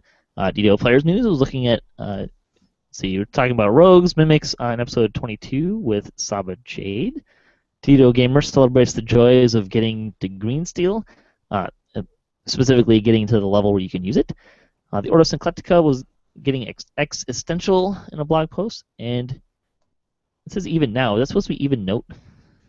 I never quite know what to do. I say either even now is the name of the blog, Evennote is the name of the person, right? Right. Is that right, Even?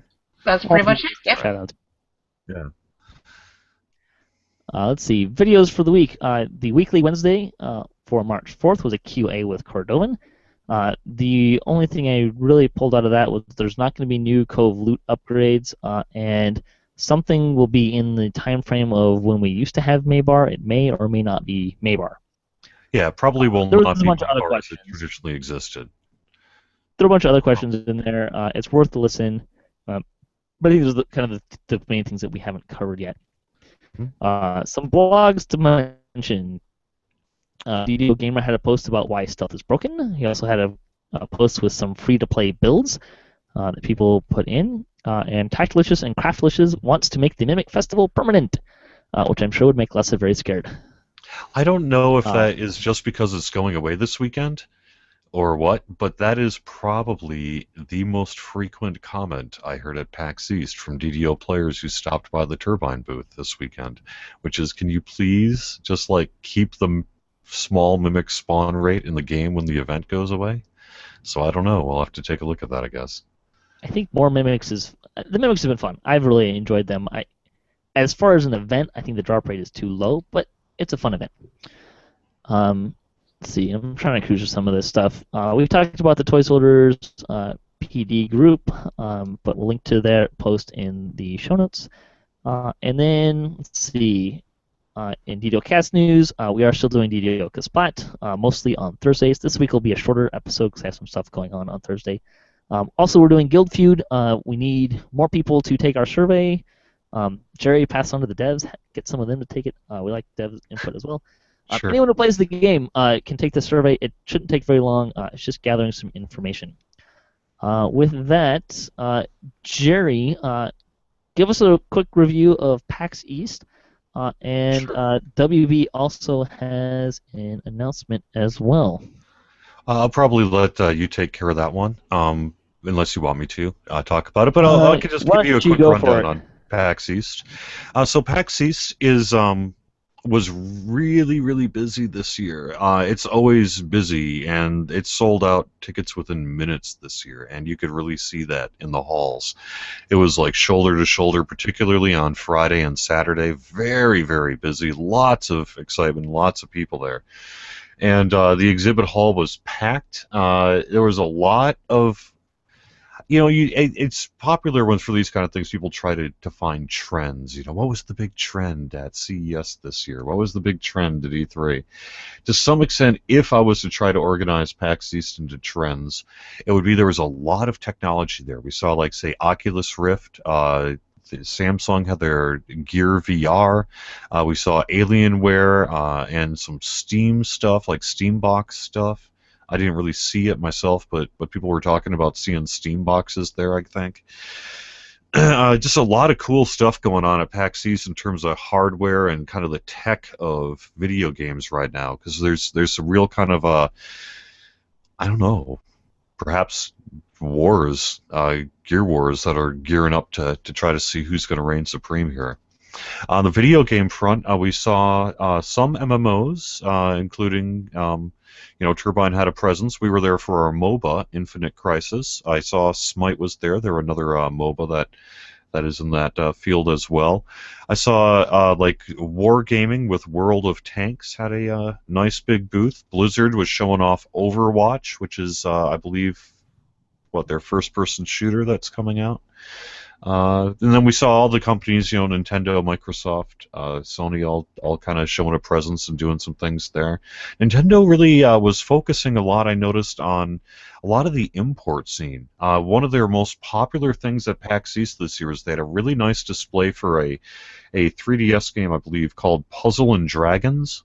And it's a game that has just taken Asia by a huge storm. I mean, it's one of the most popular games in the world right now, and it's really starting to come into the United States. And it had a huge response at PAX East this year, so I suspect that we're going to be seeing a lot more about that game here in the coming months and years. Otherwise, a lot of good seminars, podcasts. Crowds seemed to all be having fun. There was no major complications despite all the snow and sort of transportation nightmares that have been kind of resulting from that in the area. So overall, it's been real good. It was cold as heck. It was cold. It was cold, cold, cold on Friday and Saturday. And otherwise, for Turbine, we were showing off Infinite Crisis, which is our multiplayer online battle arena, MOBA, if you will. If you're not familiar with the genre, that's generally in the same league as, say, like League of Legends, Dota 2, that kind of thing. And we announced that Infinite Crisis is launching out of beta. We have been in beta this whole time, and we are officially launching on March 26th, and that will be on Steam. And so we had a big sort of series of events and sort of interviews and things going on with that. And a lot of people came by and got to take part in really some kind of carnival games for swag and that. And it was a really fun event where the lines, like I said earlier, went through pretty good. I'm actually going to just double quick call up that page from Variety, because I have been so busy with PAX planning, I actually haven't read the press release on our mobile stuff announcement from Warner Brothers yet. But essentially, Warner Brothers Interactive Entertainment, they who own Turbine, announced a slate of 5 upcoming mobile game releases for 2015, including Batman Arkham Underworld being developed by Turbine. Users can build their hideout in Gotham City, then recruit and train an army of henchmen to do their bidding. Gameplay includes commanding super villains from the Batman Arkham universe, like the Riddler, Harley Quinn, and Killer Croc. We're doing a pre-beta sign-up right now, and that is at ArkhamUnderworld.com, ArkhamUnderworld.com. And then also, this Variety article, along with a press release, dropped that we are working on a second mobile game, and that is a yet untitled game in the Game of Thrones IP that will let you conquer Westeros in an epic combat strategy game. Users must prove the wit of their spies and the might of their forces on the battlefield across the Seven Kingdoms. They also announced NetherRealm is working on a Mortal Kombat X mobile game. TT Games is doing Lego Batman Beyond Gotham, and WB Games San Francisco is doing DC Comics Legends. These are basically they unveiled their mobile slate this week prior to PAX East. No release date on any of those that I'm aware of. That's public. But if you see something, maybe there's something I don't know that's been said in an interview or something. Like I said, I've been busy with PAX this week, so. You mentioned too that Gen Con's coming up. I'm sure Draculetta knows when that is. I haven't really looked. Usually in early August, late July, early August. Yeah, it's July 31st through August 4th. Yep. There you go. I wish I could tell you guys a lot more about this mobile stuff because I have played them and I've seen them in the office and stuff, but I can't talk about it. Sorry. Other than doing mobile games, that was kind of interesting. But... Yeah. Great. Let's see. Some lightning posts to get through. And yeah, I think we'll get through all this. Numpkins wrote in from Thalanis. He's been playing DDO for about a month. He's a World of Warcraft vet. Welcome, sir. Welcome to the light side. He's been a raider, raid leader, and guild master, so he has a different perspective than the regular DDO players. Here's on the podcast. Just want to share a few points from his perspective. He's never played pen and paper DDO or D&D, strictly MMOS. Let's see. He said that DDO should cater more towards the MMO player. It's an MMO. The game is going to grow and survive. It needs to cater to people who never played PnP. I'd say that DDO has made a lot of strides in that, particularly with the enhancement trees. Was a huge shift in that direction. The economy is too complicated. Simplify it. He suggests even doing away with the collectibles. I would say collectibles could be a little more useful. I don't know. I kind of mostly just collect them. I think the most I've turned them in was when I started playing Permadeath. I turned a few of them in. Let's see. He commented on the lag technical difficulties, which I think everyone agrees need to be fixed. And then he had some tech support problems. Took him some time to get the game to run properly. I have not had that experience. I haven't really heard that from very many people. But he's talked with a few people that had problems with technical difficulties. I'd say that Turbine, and check if I'm wrong, but Turbine definitely cares about the players and the people playing. So I don't think that's an issue. I don't know. I do know that they changed their phone support to a smaller time window. I'm assuming for budget reasons, to just kind of trim the budget a little bit. But I have always had a fairly positive experience, particularly on the forums. You can get not just the official DDO folks, but players can sometimes help there as well. So that's my experience. It's not uncommon for any any video game forum, really. What you're going to see on the forums tend to be people who are running into an issue with technical support or whatever, because that's what's motivating you to maybe create a forum account, go to the forums and ask a question. But we do track our internal metrics on all this stuff in terms of support, and there is an industry sort of average standard. How often do people say they have a good experience, and we're consistently above the industry standard, and I think we work very hard. Our CS team does work very hard to get things done. We do have phone availability, which frankly a lot of other studios do not always have. We do have that, but it is true that we do have some limited hours there, and we do have a pretty easy way to get in touch with us from support.turbine.com. I do apologize if you ran into any issues, particularly if it was several days to try to get the game initially working correctly. That's certainly obviously not something that we would like to see, and I hope you did get that resolved, and that you did get some good help from our support team there. Unless we paint him in a picture of being a curmudgeon, he's last point is that the DDO community rocks. He can tell you stories where he was in complete awe of the acceptance and help he's received. DDO is a great game, and in his opinion, the best MMO in terms of immersion and gameplay. He'd love to see this game flourish and grow. Please don't think he's down on the game. He thinks it beats WoW, hands down. We do too. Thanks for writing in, though. And I think he might be doing a video series as well on YouTube. Oh, so nice. Hopefully we'll. He was talking about that, Yeah. and I gave him an encouragement. Yeah, I mean, that'd be great I don't to see. really need to comment on the criticisms and that he gave in the email, or just say, hey, thanks for giving it. We do appreciate the feedback, both positive and critical. So don't worry about it. It's nice to hear. Let's see. This one came from Mariak on Sorlana. He said in his guild, the Unrepentant on Sorlana, they've started a vet character challenge. Effectively, 2 or more parties are set up with new specially created characters to play a preset list of quests, level 5 and 6, etc. There's no twinking, no hires, no restaurants, and the winners are the party that gets the furthest to the list of quests. At the start and end of each quest, we post a screenshot to prove the difficulty and completion. It made him think if there are other versions of competitive play. Doesn't mean PvP, but personally he found it very dull. Maybe other teams competing by working together. This one could also have a speed challenge, have 2 parties at the same time with the first level up. He's just wondering if there is something the community does elsewhere. There have been on and off kind of speed record threads, which is kind of the one thing that pops to mind in terms of being competitive. There's also occasionally PvP tournaments that have popped up. Those kind of things came to my mind. Jerry, you might have maybe one or two others. And they tend to be fairly quest specific. Like I'm thinking the Undermine Zerg runs, where everyone just see who gets to the end first, is kind of a fun way to do it in a guild. But those tend to be fairly quest specific. I think he would probably cover the basics for the speed runs, maybe least kills, most kills, that kind of thing. You'll see sometimes. I think in general, unless people are really intentional about it, DDO doesn't tend to be very competitive. It tends to be more cooperative, which I think has a lot to do with its DD&D roots.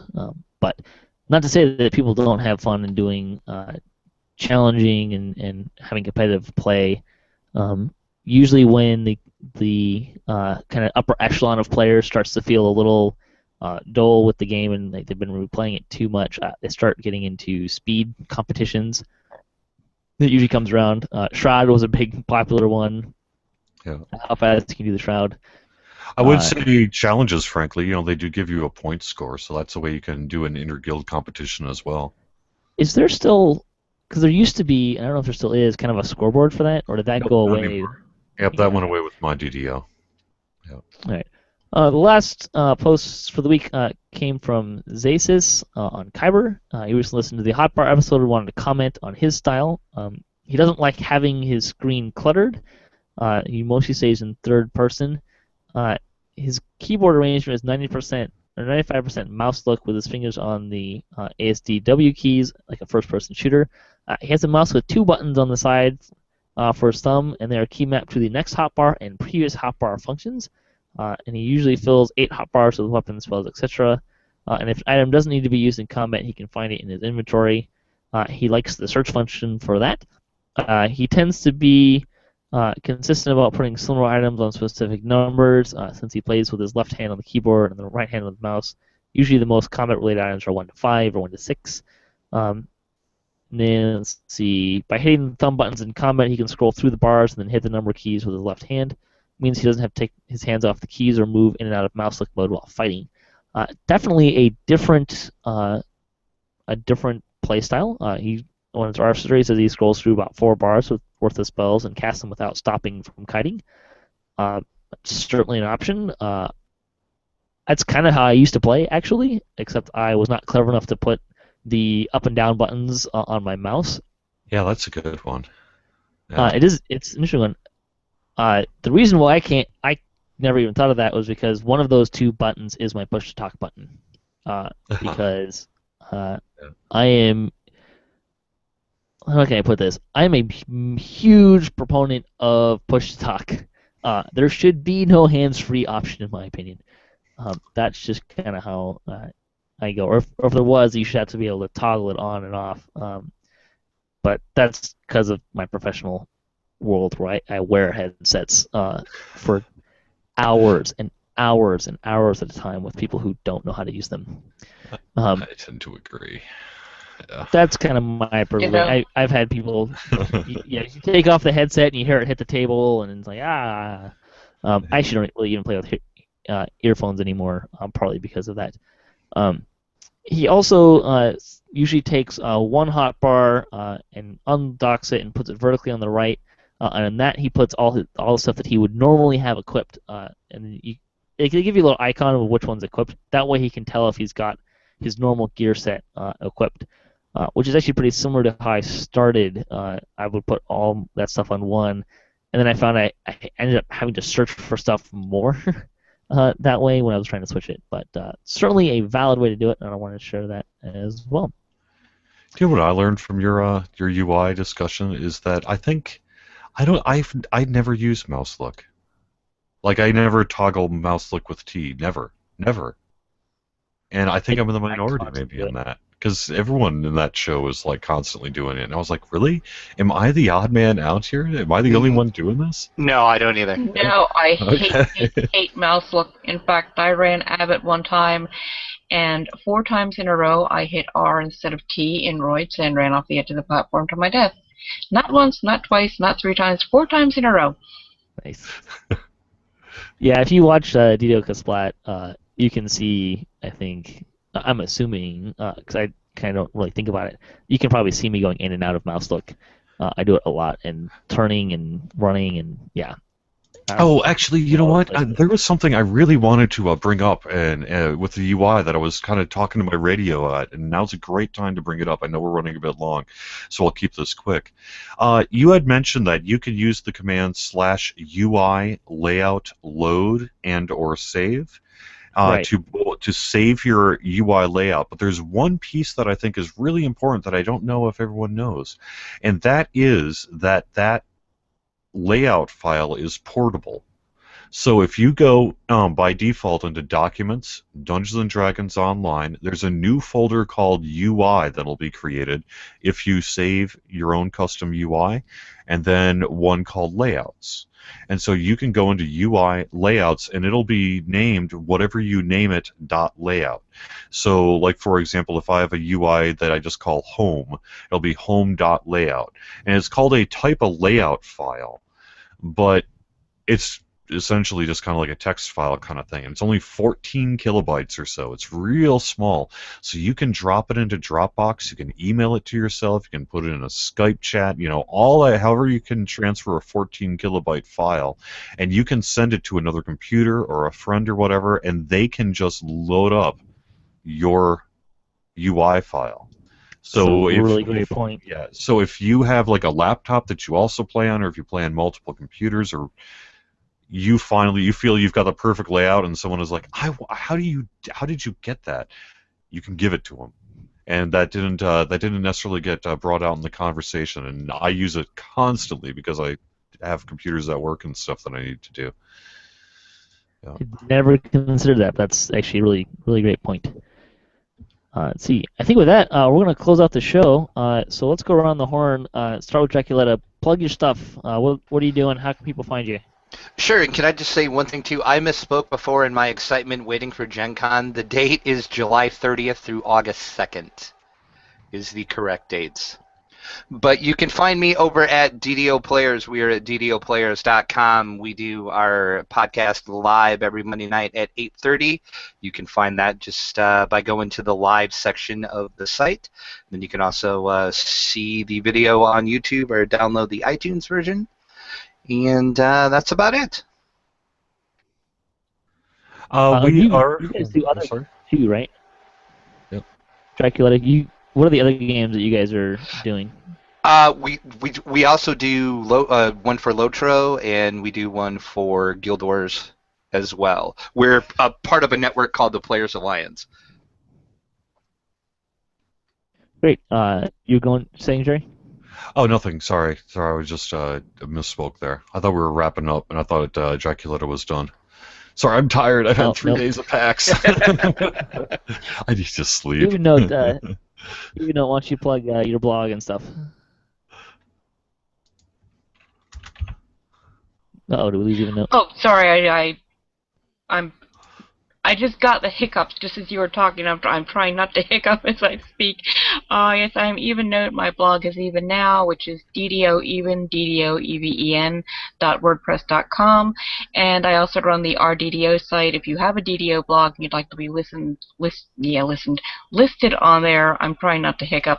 You can drop me an email at evennote@gmail.com. And I know I am backlogged getting things added. I've been slacking off. But the site for that is ourddo.x10x10.mx. So ourddo.x10.mx. Great. And Jerry, is there anything you want to plug here before we head out? Just briefly, we are getting ready to roll out Temple of Elemental Evil on Lamania. It should be coming fairly soon. Probably not this next week, but perhaps not far after that. So stay tuned for a chance to kind of see some of Update 25 and give us feedback on it. One of the best ways to find out about what we're doing is to follow us on social media or the forums. Particularly social media is pretty convenient. It's DDO Unlimited on Twitter. Facebook is DDO on Dungeons & Dragons Online. You just find it. And we also have a Pinterest page, D&D Online, YouTube, Dungeons & Dragons, one long word, and Google+, and you can also find the basic website with links to all this stuff at DDO.com.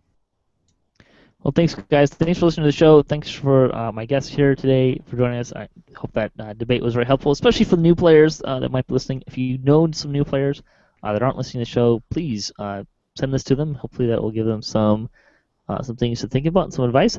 Thanks also to the other contributors for DDOcast. There's a great group of folks helping me with the show. It would not be possible. And let's face it, if it was just me talking for 2 hours every week, that would be kind of boring. Thanks also to Turbine and Wizards for making DDO possible, and thanks to Cybears for hosting the podcast. You can hit us up at DDOcast.com for show notes, our calendar, previous shows, swag, and other fun stuff. If you'd like to be part of the show or just say hi, you can email us at DDOcast@gmail.com. You can also find us on social media and follow us for latest cast updates there. I am trying to make an effort to use Twitter a little bit more than the others. Our closing tip for the week is to get a voice of the master, which is a great tip for new players. It gives you some extra XP. It comes out of the end reward chain for Delaire's Tomb. It's always there. And there's also an item from the Eternal Quest chain, although that's a longer chain and harder to get through. It has a similar XP bonus. So if you don't have one of those, go ahead and pick one of those up. So until next time, may all your attack rolls be crits, all your chest level appropriate, have fun, and don't forget to help out the new players. Thanks for listening.